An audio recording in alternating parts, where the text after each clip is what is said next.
Oh boy. Okay. Hi, everybody. Welcome to the eighth episode of Earth Created. I am feeling so much better this week.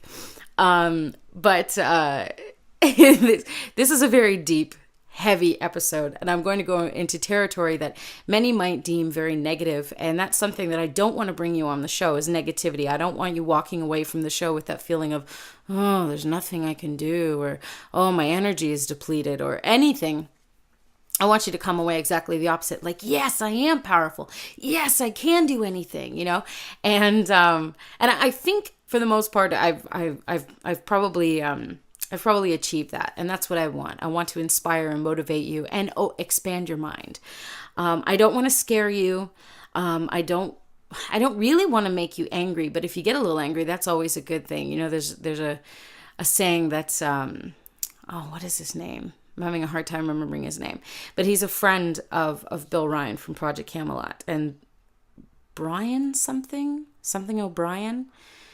I know he lives in Vilcabamba now, but maybe that doesn't help. But Brian O'Leary, I believe, yes, he has this saying, and I think it's completely poignant. The truth shall set you free, but first it'll piss you off.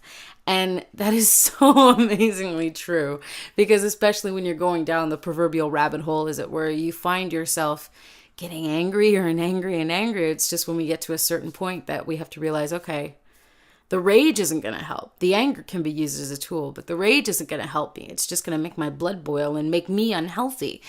And I've seen this in people in my own life getting so angry over what's happening that they just start to lose sight of the tools that are at their disposal.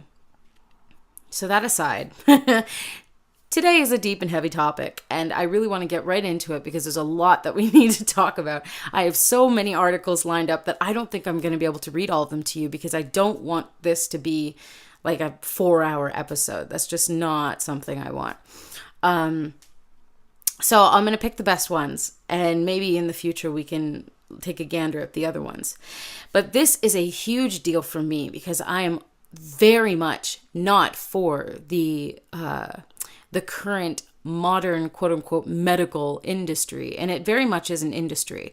As soon as people start asking for money for certain things, that their intentions are not the truest and not the most not the purest intentions. And that's all big pharma is, and doctors. And actually, it was Dr. Rauni Luukkonen-Kilde, who I believe used to be the health minister of Finland, who she has quite a few videos out there. So if you do a YouTube search for Dr. Rauni, Rauni, Luukkonen, Luukkanen, Kilde, Kilde. And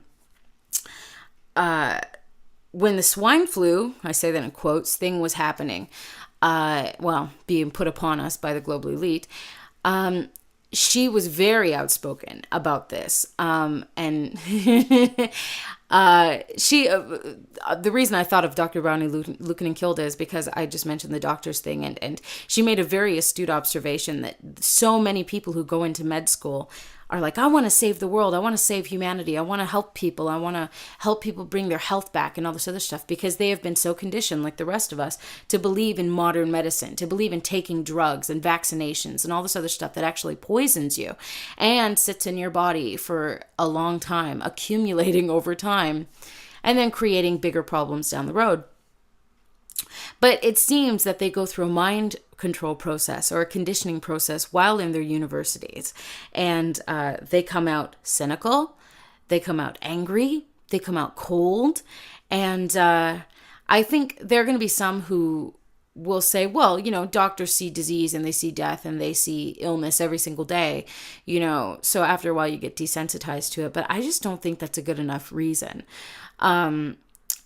Because how do you lose your humanity when you're trying to help humanity? So I think that her idea is her thought is very poignant and very on point, that they go in wanting to save the world and they come out cynical and they come out dark and cold, and it's just, it's a shame, but it's obvious that they're being toxified with the quote unquote information that they're given. And just as an aside, before I get into this whole vaccination and big pharma thing, because this is a heavy subject, but I wanted to throw something at you that really, well, was really awesome. I just read, not yesterday, but the day before, I downloaded the PDF of Michel Desmarquet's Tia Uba Prophecy. And I don't know if I'm saying Tia Uba right, or his name, but I'm trying. So, it is incredible because it talks about his contactee experience where he was brought aboard a craft and taken to another planet. And the planet was called Tia Uba, and he had his contactee was a Tia Uban named Tao, or Dao, depending how you look at it, Thao. And the story is incredible. So I highly recommend that you find that and read it, because I literally downloaded it 2 days ago and I read it within 2 days. And we're talking like 180 pages. Like I couldn't put this thing down. I was reading it on my computer screen, but I couldn't stop reading this. It was so fascinating. So I highly recommend that you check this out. And it ties in a little bit with what we were saying, because there's something that Tao told Michel, which was that how can you trust your politicians and your priests and your doctors and everything else like that when all they want is money, and as another aside, a real good point they made is if you want real people to be elected as like officials for your countries or your nations or whatever else, what you need to do is lower their pay, and then you won't have all these guys, who want to make whatever politicians make. It's more than anybody else probably. Well, except for anybody in the entertainment industry. And you got to question that. And that's something we'll talk about, I'm sure, in the future. Mind control within the entertainment industry. It runs rampant. But they made that really, really good point. If you want somebody to run for office who actually cares about the well-being of the people, give them like a janitor's salary. And you're not going to have all these guys who want hundreds of thousands of dollars or whatever every single year running for office. I believe that's just a teeny tiny little way that we could solve things. But there's so much more connected to that. But it is a good idea if we're looking at things from different perspectives. So I highly recommend you look for that. Tia Uba Prophecy, Thiaooba. He has the book for sale, but you can also download the book for free, which is what I did. And his name is Michel Desmarquet, and I believe his last name is spelled Demarquet or Quet. So look for it. It's fascinating. So let's get right into this. We're already at 8 minutes, and oh my God, I have so much to share with you. It's amazing. So the only thing that I have ever been afraid of, and it put me in that place where I can see those who trust the politicians and the doctors and the religionists and the mainstream media and teachers, and I can see why they're scared. Just for a minute. I'm not very clear today. I'm sorry. I'm doing much better today emotionally, but I'm just not, my brain is just a little like, blah, blah, blah, blah, so I'm doing my best. Back in 2009 was when the quote unquote swine flu scare happened. And I've mentioned on the show before, I think it was something like a couple hundred people who died from swine flu, but the original flu every single year kills 30 to 50,000 people or something like that. So, for it to come out as such a big deal, as a pandemic, people, how is that a pandemic? A couple hundred people being killed. And I understand that is awful. None of us should be dying from this government created poison, because that's what it is. The H1N1 vaccine was created. Just like not the vaccine, the actual virus, and the vaccine obviously was created too, but the actual virus was created. And, by taking, I believe it was a strain of the influenza virus from the 1918 Spanish flu. and a few other things like the avian flu and like a few strains of the avian flu or whatever else. And they all jumbled it together and created this swine flu thing, and then started calling it a pandemic, because I think that they expected many of us would get sick from this. I didn't know anybody in my everyday life who, actually, I know nobody, other than what I've read like online and in forums and stuff like that. I know nobody who dealt with the swine flu. Absolutely nobody. But I have known people who have dealt with the seasonal flu, and especially after they've gotten the seasonal flu shot. So look into that, because I've never had a seasonal flu shot, and I've never had the seasonal flu. So granted, I do have a pretty wicked immune system, but at the same time, like, there are so many correlations, it's unbelievable. And I've seen people around me get the shot and get really sick, and I didn't touch it, and I was absolutely fine. So again, D3, cannabis, raw food, it'll save your life, So anyway, back in 2009, this whole thing was happening, and the only thing that ever scared me, because I'm not easy to scare, the only thing that ever scared me was reading that the swine flu vaccination would be mandatory in the United States. And I thought, oh my God, I'm in Canada. We're really not much different. We are. Some of us will say that the U.S. is so corrupt, but the reality is, you got to look at the country that is attached to it. And I think Canada is pretty corrupt also. But anyway, so that actually scared me. And I was scared for a couple of days, to the point where I was like shaking sometimes when I thought about it. And I was getting angry, because I was like, nobody's going to jab me with an effing shot, blah, blah, blah, because I'm so completely against them. And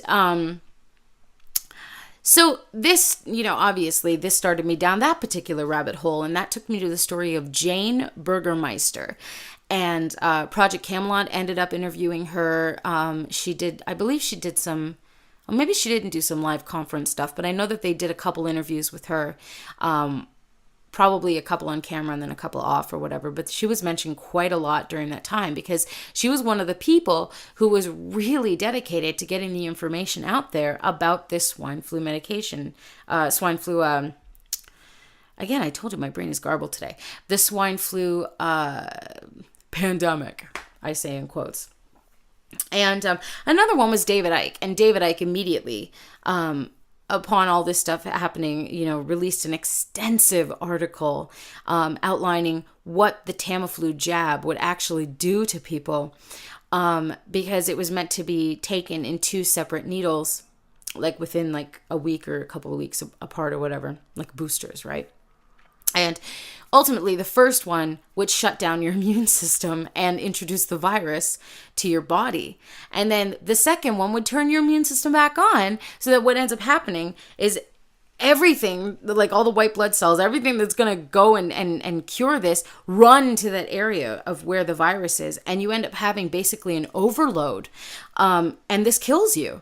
You basically fall apart from the inside, because your immune system was shut down while the virus was introduced into your system, and there was no one to fight it at that time because the immune system was shut down. And I'm not explaining it to the greatest of my ability, but I highly recommend that you check out David Icke's article about this. And it was called "Flu is Not the Biggest Danger, It's the Vaccine." And it's on his website, davidicke.com/articles. I'll just give you the whole thing, /swine-flu/25191-flu-is-not-danger-it's-the-vaccine. Try saying that 5 times fast. But maybe I'll put this up on the Earth Creative Facebook group, so you can read that, because that is a huge deal. So, Jane Burgermeister talked out about this, and then she ended up being, of course, fired from her job because she talked out about this. She spoke out. And we see this happening more and more and more in the truth movement, where somebody, and the real truth movement, because again, the lie is different at every level, like Richard Hoagland likes to say. And what we end up having going on is that there are a few different truth movements. I'm talking about the real, actual truth movement.